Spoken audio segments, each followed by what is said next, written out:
안녕하세요. 한류의 신과 해외 반응을 소개하는 한류클라스TV입니다.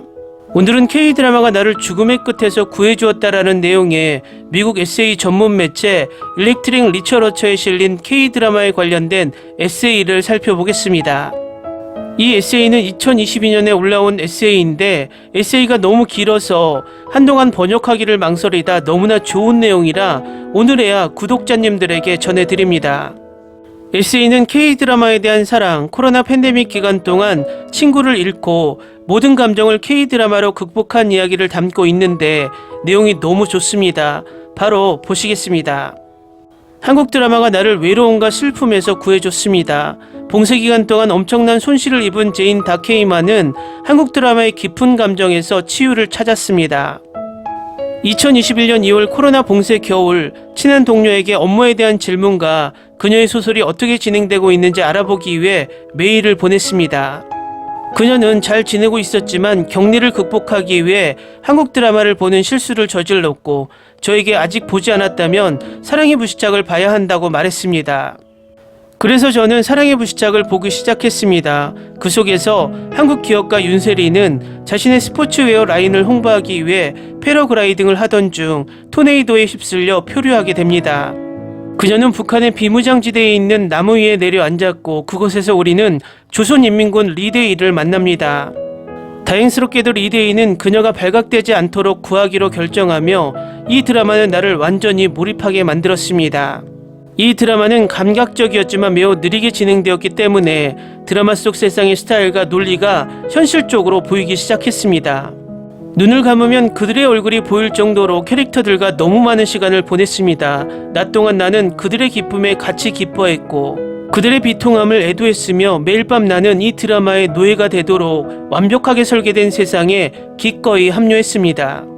10개월 전 팬데믹이 시작되고 저희 30세 친구가 코로나로 사망했습니다. 이것은 내 친구 조이가 누구였는지, 그녀가 떠났다는 것이 무엇을 의미하는지에 대한 에세이가 아닙니다. 왜냐하면 지금도 나는 그것이 믿어지지 않고 상상할 수도 없기 때문입니다. 그녀가 좋아하는 것들을 나열하려면 어떻게 해야 할까요? 우리가 공유한 추억에 대해 이야기해 볼까요? 그녀의 웃음소리를 묘사해 볼까요? 그녀에 대해 모든 것을 알지 못하지만 이것은 그녀의 죽음에서 인종차별이 한몫했다는 것에 대한 에세이도 아닙니다. 그녀가 코로나19에 걸렸을 때 받았던 치료와 받지 못한 치료뿐만 아니라 그녀가 친했던 사람들과의 마지막 상호작용을 하지 못하는 상황으로 이어지는 삶의 마지막 순간을 말입니다. 그녀를 돌보지 못하고 나는 멀리서 고립된 채 그녀를 잃는 것이 어떤 감정이었는지에 대한 에세이일 뿐입니다.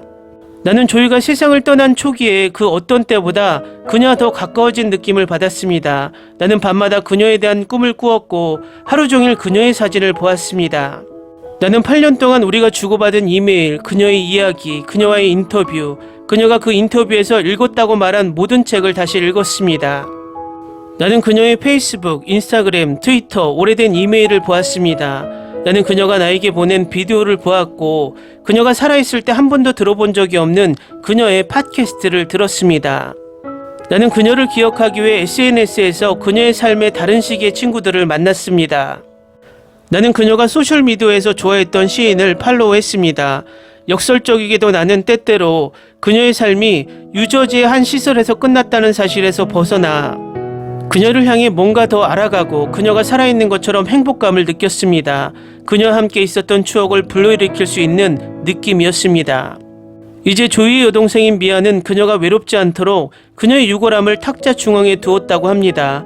하지만 다들 자기 방에서 지내며 다 같이 더 이상 함께 식사하지 않는다고 말합니다. 집에는 더 이상 웃음이 없습니다. 나는 사랑의 불시착을 본 후 다른 한국 드라마 17편을 보았습니다. 각 에피소드는 16개의 에피소드로 에피소드당 60분에서 90분 분량으로 총 340시간 분량의 로맨스로 자막이 포함되어 있습니다.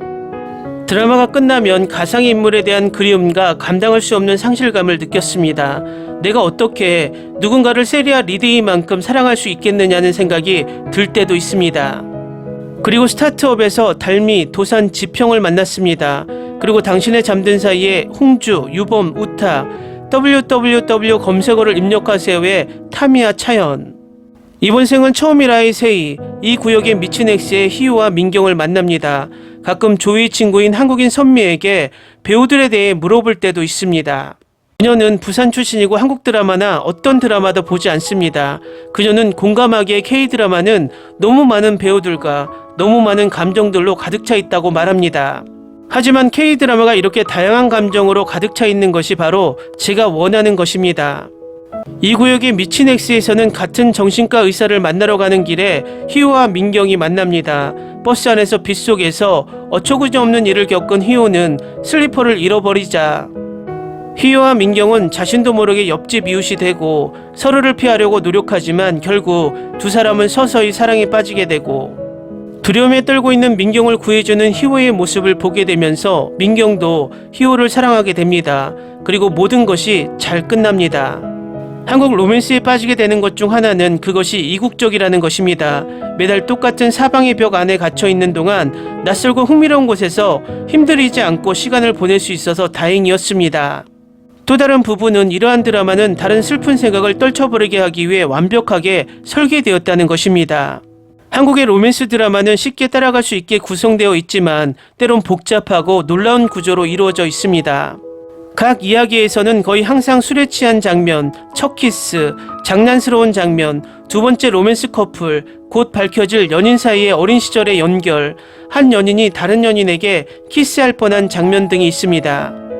서브웨이에서 많은 식사를 하고 이러한 장면이 익숙해지고 있음을 인식하면 엄청난 K드라마 팬이 된 듯한 느낌이 들지만 각 장면은 또한 독특하게 위치하고 내러티브를 위해 다른 작업을 수행하며 단일 캐릭터로 채워져 있는 것은 놀랍습니다. 지난번에 조이의 동생 미아와 이야기를 나눴을 때 그녀는 분노, 슬픔, 질투 등 상충되는 감정을 많이 느낀다고 말했습니다. 나는 그 말이 무슨 뜻인지 압니다. 선미는 많은 사람들이 K드라마를 보면서 마음을 달래고 있다고 지적합니다. K드라마는 혼자만의 슬픔에서 우리를 구하고 있습니다. K드라마는 우리의 등을 다정하게 토닥여줍니다. 서로 살고 싶게 만듭니다.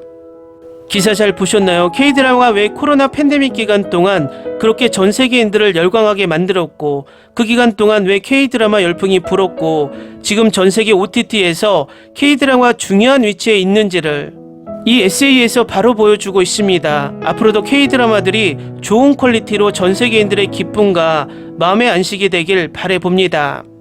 한류클래스TV는 한류 외신과 해외 반응을 꾸준히 쫓아가 보겠습니다.